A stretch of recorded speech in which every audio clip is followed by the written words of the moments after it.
Domla rahmat, Alloh rozi bo'lsin sizdan domla, xayrat yo'q demadingiz. Yo yaxshi zo'r ketyapti, Xudoga shukr. Shu bir chekkadan asta-asta o'rganib ketyapman-da, bo'sh qolgan paytimda. Основной kechqurun bo'lyapti. Kechqurun bir 3 soat, 4 soat dars qilib olaman. Bu yaxshi yomon emas, ancha narsalarni tushunyapman 40%. IELTS'ga haligi testlar bor-ku, testlariga topshirsam, A2 ga topshirdim. O'zimcha test programmasi bor edi, hammasini yechib ancha tushunyapman. Yomon emas, Xudoga shukr.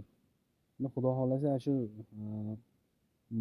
aprel-maylarga, maylarning shu oxiriga Yevropaga ketmoqchiman, Chexiyaga. Shunga Chexiya bo'ladi, til bilasiz. Boshqa davlatga chiqsangiz, shunga Xudo xolasa astoydil bo'lsam agar o'rganib olaman, Xudo xolasa, oz qoldi.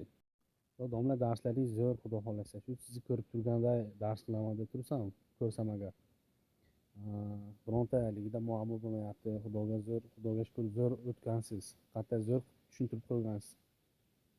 Hamma narsa bir chekkadan bo'lganda, shunga menga rosa yoqadi darsingiz. Bu anchadan beri olmoqchi bo'lgandim, hayrat meni yetkazdi. Endi jicha vaqt muammo bo'lyapti. Xudo xolasa shu vaqtni ham hal qilib olsam, ishlarimni tartib qilib olsam, bir kunga shu hech bo'lmasa 4 soat vaqt ajratish kerak ekanda. Kechqurun bo'lsa ham, endi uyqudancha voz kechib bo'lsam, astoydil bo'ladi.